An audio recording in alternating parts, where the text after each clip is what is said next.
Alors, bonjour à tous et à toutes. Voilà, je suis toujours heureuse de vous recevoir dans mon petit monde de couleurs et de lumière, voilà. Peut-être qu'un jour ça va changer de décor, je ne sais pas.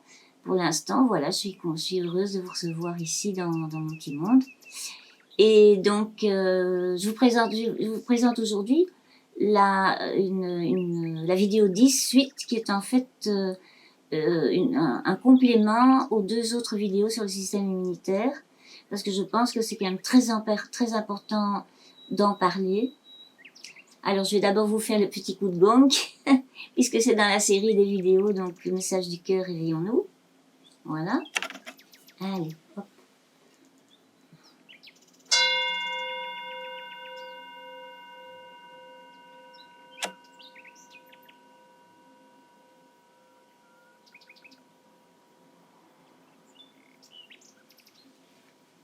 Voilà. Ça, c'est pour se réveiller. Voilà. C'est vrai qu'il est temps de se réveiller pour énormément de choses. C'est vrai que c'est pas évident. Hein. Alors, alors c'était aussi donc pour bien rappeler donc le système immunitaire. Donc, je reviens toujours avec mon système immunitaire, mais bon, il est important. Il est important donc pour préserver notre santé évidemment. Hein. Donc, il est important de maintenir son système immunitaire en bonne santé. Voilà. Ça fait partie donc des méthodes de prévention qui sont donc prioritaires et essentielles. Et donc c'est pour ça que j'insiste tellement sur ce système immunitaire, parce que en fait apparemment c'est rarissime quand même dans les émissions à la télévision, les débats donc sur le Covid et tout ça, qu'on parle du système immunitaire et de son importance pour notre santé. Alors on a parlé pas mal des anticorps, mais c'était uniquement dans l'idée de créer une immunité de troupeau, hein, voilà, comme ils appellent ça. Mais bon, donc voilà, mais ils n'ont jamais. On ne parle pas de s'occuper de son système immunitaire et de pour le maintenir qu'il soit efficace, quoi. Voilà. Donc c'est pour ça que j'en parle. Voilà, je me permets d'en parler. Donc voilà. Et certains médecins disent également qu'il serait temps de développer une médecine préventive, donc dans nos pays, hein, en Europe et un peu partout d'ailleurs, préventive, donc qui est très peu développée actuellement, quoi.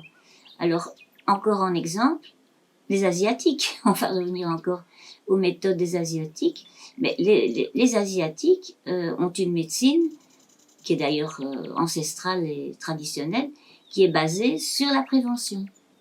Donc c'est totalement à l'inverse de nous. C'est d'abord la prévention, c'est-à-dire qu'on s'occupe de se soigner avant qu'on soit malade. Ce qui permet de nous préserver notre santé et de se maintenir en bonne santé. Ça, c'est quand même très important.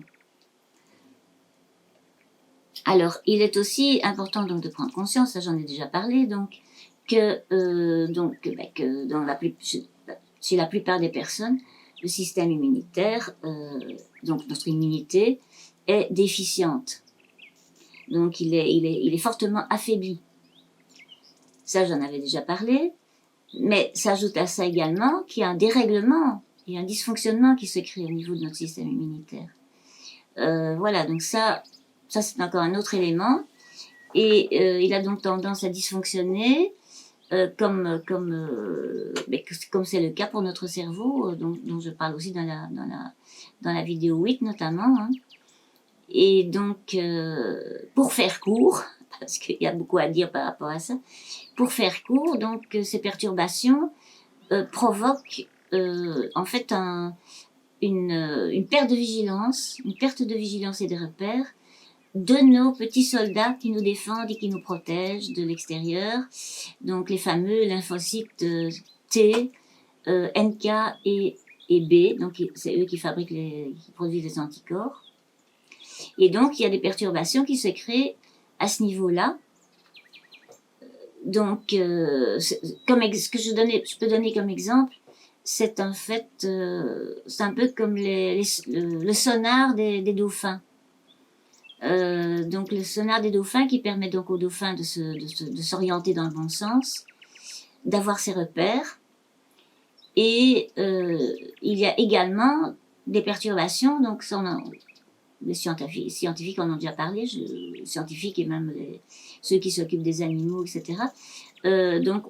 Qui a une perte des repères, donc leur sonar est comme déboussolé quelque part, et donc c'est ce qui explique que certains dauphins échouent sur les plages.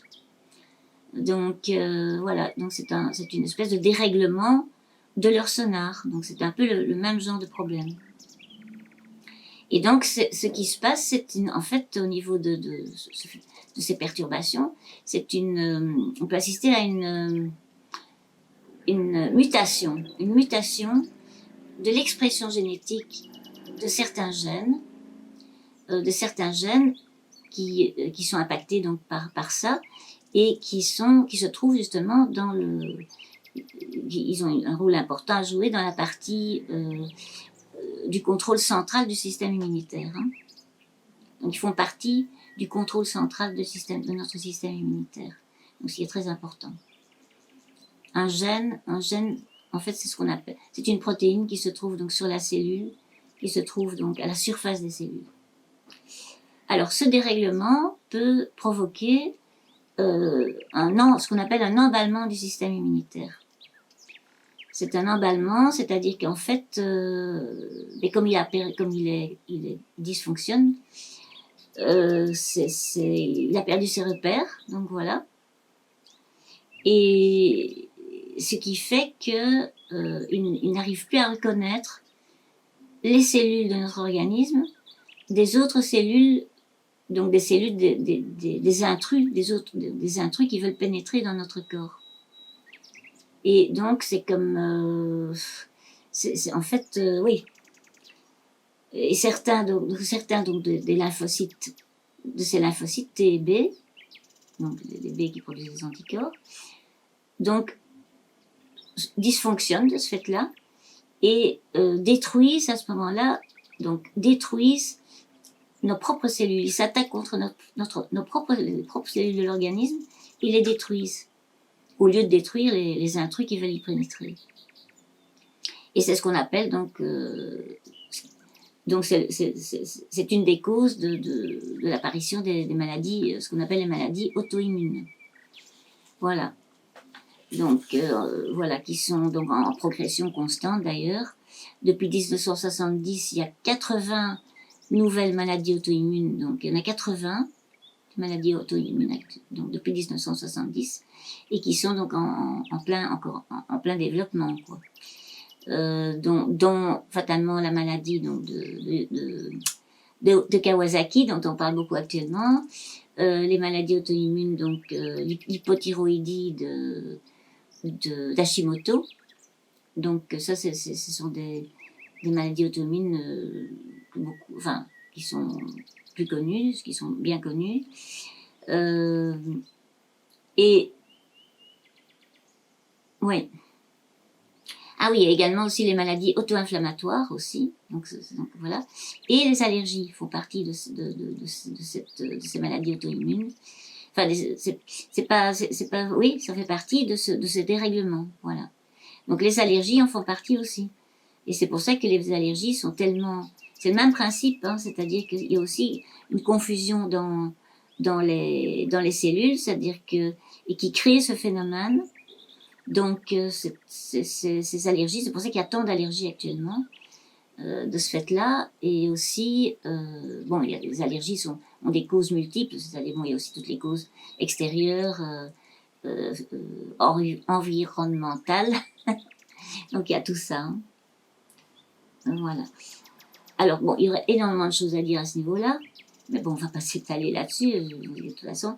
Mais ce que si ça peut intéresser certaines personnes, ou de avoir plus de détails sur donc les origines des maladies auto-immunes, etc., plus avoir de détails, je vous invite à aller voir le site de l'IRSEM, donc sur Internet, qui est où tout ça est très très bien expliqué et très bien détaillé. Voilà. Donc, IRSEM, donc vous connaissez, hein, c'est un site très connu au niveau médical et scientifique, voilà. Donc voilà, alors on va parler maintenant donc de quels sont les facteurs perturbateurs et qui dérèglent, qui créent ce dérèglement et cet affaiblissement.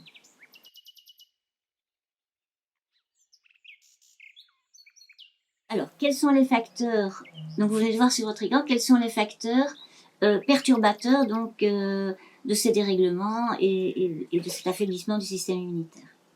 Alors, une des causes, comme j'en avais déjà parlé, c'est que le système immunitaire est moins exposé aux agents pathogènes, aux agents infectieux, du fait donc d'une hygiène qui est parfois excessive, en excès, d'une alimentation qui est donc appauvrie et aussi en carence la plupart du temps, carencée, le mode de vie qui est donc aussi super protégé, hyper protégé, et l'usage inconsidéré des antibiotiques. Alors tout ça réduit donc la vigilance du système immunitaire qui s'endort petit à petit. Il est beaucoup moins vigilant de ce fait que voilà, il y a tout ça qui voilà quoi. Alors les rayons ultraviolets en excès aussi, les polluants environnementaux donc qui soient divers et variés, hein, comme il y en a plein actuellement. Notamment, j'en reviens toujours à la même chose, les réseaux de plus en plus excessifs aussi, donc en excès, des réseaux électriques et des ondes électromagnétiques. Hein. Alors, toujours pareil, il y a le stress aussi, donc qui est aussi très nocif pour le thymus, et donc qui affaiblit aussi notre système immunitaire, notre résistance immunitaire. Alors, certains traitements, dans certains cas donc de cancer ou de maladies auto-immunes, sont utilisés donc pour traiter ce genre de maladie, et ils interfèrent également donc au niveau donc des points de contrôle centraux du système immunitaire, et donc ils limitent et inhibent, ce sont des inhibiteurs pour freiner cet emballement du système immunitaire. Mais il y a la contrepartie, c'est que ça fait que justement ça interfère dans l'équilibre du système immunitaire, et ça aussi du coup le système immunitaire est moins actif aussi puisqu'il est affaibli, donc ce qui accentue le risque d'infection. Donc, il y a un équilibre à trouver au niveau des traitements. Il y a un équilibre à trouver, et certains traitements, il y a de nouveaux traitements qui sont en recherche actuellement à ce niveau-là. Donc voilà. C'est certains points, donc certaines causes, voilà. Alors, maintenant, on va passer aussi pourquoi. Donc, comment y remédier et rééquilibrer notre système immunitaire.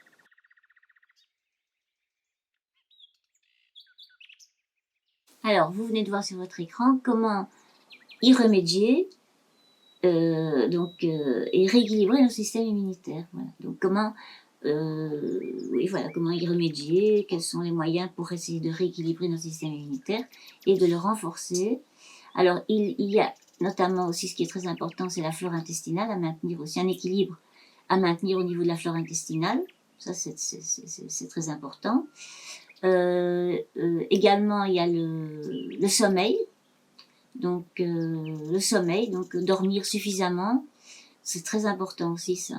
Donc, le sommeil et avoir un sommeil récupérateur. Alors là, je vais faire une vidéo, encore une fois, une vidéo prochaine où je vais parler justement du sommeil. Alors, parce que c'est un gros problème actuellement, apparemment. Les gens donc souffrent, il y a beaucoup de personnes qui souffrent d'insomnie ou de sommeil qui n'est pas suffisamment réparateur. Donc ça, je vais en parler plus en détail dans une prochaine vidéo.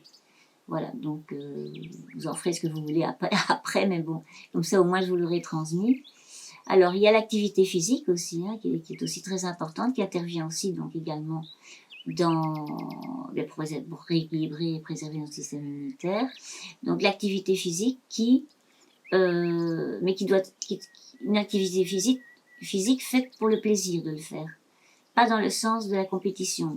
Parce que là, ce que j'avais déjà dit précédemment, on retombe dans le stress. Donc ça, ce n'est pas du tout positif. Alors, la lumière solaire et ses couleurs, donc on en revient toujours aussi à ça, qui est très important. Donc ça, je l'ai déjà expliqué de nombreuses fois. Donc je parle de la méthode de santé basée justement là-dessus. Ça, c'est très important. La vitamine D aussi, qui peut en fait réduire. La vitamine D peut réduire le risque de maladies auto-immunes. Donc ça, c'est quand même aussi. C'est à prendre aussi, pas n'importe comment, quoi. Il faut la vitamine D, ça doit être suivi par, soit vous faites conseiller par un pharmacien, ou alors par un naturopathe, ou quelqu'un qui est, voilà. Alors, il y a un équilibre à trouver. Il y a un équilibre à trouver entre l'action du système immunitaire, donc les défenses du système immunitaire qui nous protègent donc contre l'invasion d'agents extérieurs, comme on l'avait déjà dit, donc les virus, les microbes, les bactéries, enfin tout ce qui est source de problèmes. Mais il faut aussi garder une tolérance adéquate, il faut trouver la tolérance adéquate pour éviter aussi les réactions auto-immunes.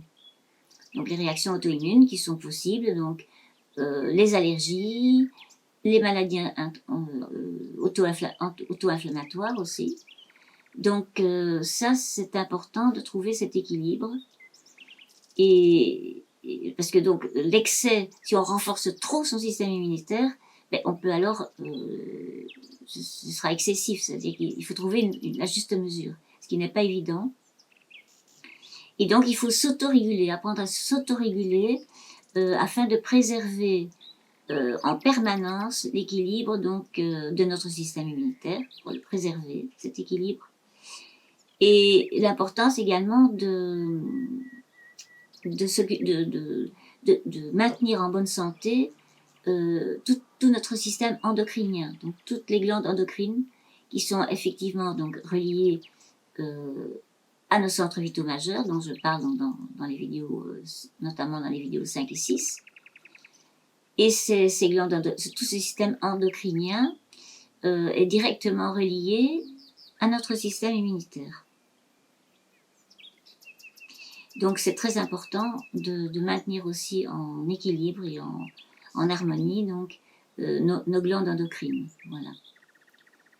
Et donc ça, j'en parle dans les vidéos, notamment dans les vidéos, donc comme je vous dis, les vidéos 5 et 6 sur les centres majeurs. Alors on peut également utiliser les huiles essentielles, donc qui sont certaines huiles essentielles bien précises, dont je parle déjà sur mon site, hein, j'en parle déjà, donc qui peuvent renforcer le système immunitaire et qui aussi travaillent sur toutes les voies respiratoires. Donc ils ont une action sur les voies respiratoires, donc ce qui est très, très important aussi, surtout dans le cas de cette épidémie. Mais voilà, alors là, il y a une forme de bémol quand même, parce que la médecine allopathique, ce qui est très dommage, c'est que la médecine allopathique refuse systématiquement de reconnaître l'efficacité des médecines naturelles. Donc, alors que leur efficacité est reconnue depuis très très très très longtemps. Mais bon, donc, et en fait, les médecines naturelles sont d'ailleurs mieux acceptées par l'organisme, puisque c'est naturel, et elles sont dépourvues la plupart du temps d'effets secondaires. Mais bon, donc il y a vraiment un blocage de la médecine allopathique à ce niveau-là, ce qui est bien dommage. Donc les huiles essentielles en font partie. Hein. Il y a l'homéopathie aussi qui en fait partie, donc des médecines naturelles. Et c'est vraiment, moi je trouve ça vraiment triste. Donc la médecine allopathique combat tout le temps tous ces moyens extraordinaires, toutes ces médecines naturelles qui qui sont une efficacité quand même reconnue, quoi. Hein. C'est vraiment. Et donc, l'homéopathie, parce que ça aussi, c'est incroyable. Donc, la médecine allopathique considère donc l'homéopathie comme étant sans effet. Donc, c'est inutile, c'est l'effet placebo. Voilà, c'est l'effet placebo. Alors que c'est totalement erroné, totalement faux, puisque bon, il y a beaucoup de personnes qui se soignent par l'homéopathie et il y a donc des bébés et des animaux qui sont soignés par l'homéopathie, qui ont été soignés efficacement, des maladies qui ont été soignées efficacement par l'homéopathie.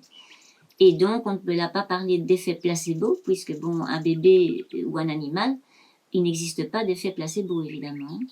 Donc, ce qui veut dire que l'homéopathie a une efficacité réelle. Voilà. Donc c'est triste. Je trouve ça vraiment dommage que la médecine allopathique continue à combattre éperdument. Alors, c'est une perte d'énergie gigantesque, alors qu'en fait, si la médecine allopathique s'ouvrait aux médecines naturelles, ça pourrait être beaucoup plus intéressant et évolutif. Alors bon, ce que je peux vous conseiller, c'est qu'en fait, parce que ça crée évidemment plein de confusion, d'éléments contradictoires, des personnes qui essaient de se renseigner à droite à gauche, après elles ont des avis totalement différents, perturbateurs, etc. Donc le plus simple, et ça c'est le plus simple, c'est d'expérimenter par vous-même, comme je l'avais déjà dit d'ailleurs précédemment. Expérimenter par vous-même. Donc c'est-à-dire, c'est tout simple. Donc, vous allez voir directement si cela vous convient ou si ça vous convient pas, c'est tout. Voir donc, se mettre à l'écoute de son corps, donc comme j'en parle dans ma vidéo 1, je crois, se mettre à l'écoute de son corps, de ce que le corps essaie de vous transmettre, et voilà. Donc, alors vous verrez bien par vous-même, c'est efficace ou c'est pas efficace. La seule chose, c'est ça, hein, la chose la plus simple, c'est ça, c'est tout bête, quoi. C'est efficace ou c'est pas efficace. Est-ce que ça provoque d'autres problèmes ou pas? Voilà. Donc voilà. Et si ça vous convient, c'est ok, quoi. Bon, c'est tout simple. Hein. Il ne faut pas chercher Pierre, Paul, Jacques et avoir 36 avis différents. Après, on est complètement perdu. Et voilà, quoi. C'est le plus simple. Hein. Donc voilà. C'est tout ce que je pouvais, tout ce que je voulais vous transmettre. Et voilà, mais donc c'est pour ça, c'est bien dommage. C'est bien dommage qu'il y ait ce problème-là parce que ça perturbe d'ailleurs toutes les personnes parce que la médecine allopathique, voilà, donc a ses pouvoirs et les médecines naturelles. Donc il y a une espèce de combat permanent qui est vraiment qui est triste et qui empêche la médecine d'évoluer, quoi. C'est ça aussi. Ça bloque, ça crée un blocage. Enfin voilà, donc c'est ce que je voulais vous transmettre. C'est une petite aparté, à tout ça. Donc voilà, j'espère de tout cœur que dans l'avenir, les choses vont changer et que peut-être qu'après l'épidémie du Covid-19, eh bien, le nouveau monde dont on parle, le nouveau monde dont on parle, ce sera peut-être une ouverture à ce niveau-là. Ce serait vraiment super sympa. Donc, je vais vous donner au niveau alimentaire, quelques éléments, donc au niveau des produits alimentaires qui peuvent en fait de l'alimentation qui peuvent vous aider à préserver et à maintenir en meilleure santé votre système immunitaire. Donc voilà, c'est quelques aliments que je vous donne comme ça. Voilà, par exemple, dans les légumes, il y a les carottes, il y a les poivrons, il y a tous les choux, dont la choucroute aussi, qui est du chou blanc donc. Hein. Les patates douces, les potirons, le potiron aussi. les épinards, les fruits rouges, tout ce qui concerne les fruits rouges, tous les fruits rouges, les cornichons, donc les gros cornichons aigre-doux, là, donc voilà. Ça, c'est très bien aussi. C'est tout des aliments qui peuvent apporter des choses positives pour notre système immunitaire, pour le maintenir en forme. Alors, il y a aussi donc dans les poissons, il y a le foie de morue, mais ça, il faut bien un foie de morue de qualité. Hein. Donc, le foie de morue, les harengs, les maquereaux, les fruits de mer, les crustacés, voilà, les sardines, tout ça. Ça, c'est des aliments très positifs aussi pour tout ça. Il y a aussi donc, alors les vitamines antioxydantes, mais donc la plupart de ces aliments en contiennent. Alors il y a l'huile de noisette aussi, il y a aussi tous les fruits oléagineux, les fruits secs, hein, donc voilà, les noisettes, les noix du Brésil aussi, c'est très important. Les céréales sous forme de germes, les germes aussi, tous les germes, donc les germes, tout ce qui est à germer. Oui, les céréales, oui, voilà. Je crois que c'est tout. Ah, les œufs aussi, très important. Voilà, enfin, je vous donne une petite liste d'aliments qui peuvent être bénéfiques pour ça. Voilà. Alors, pour mieux comprendre comment apprendre justement à renforcer son système immunitaire, à le rééquilibrer, avec des exercices pratiques, et concrets, je compte donc préparer une ou plusieurs visioconférences donc pour aider en ce sens. Ça pourrait être utile, je pense. Alors, je le signalerai de toute façon quand ce sera prêt, quand ce sera en ligne, et les personnes que cela intéresse pourront me contacter pour qu'on prépare ces petites visioconférences. Voilà. Que vous puissiez assister à ces petites visioconférences. Voilà. Alors, parce qu'en fait, on va en avoir besoin de plus en plus de tout ça, hein, parce que on va en avoir besoin de plus en plus pour aujourd'hui déjà, pour demain, pour après-demain, pour après-après-demain. Parce qu'en fait, voilà, vu les problèmes de santé qu'il y a donc actuellement et ceux à venir, et aussi, aussi pour reparler de la fameuse épidémie, donc voir un petit peu comment, voilà, ce qui va en advenir, dans quel sens ça va évoluer. Donc on a vraiment, c'est vraiment le moment de se préserver au mieux et donc de se préoccuper de notre thymus et notre système immunitaire, qui est une barrière naturelle, hein, donc qui nous protège. Et donc, parce qu'il va être très important de se protéger au maximum et de se préserver, et donc pour se maintenir en bonne santé. Voilà.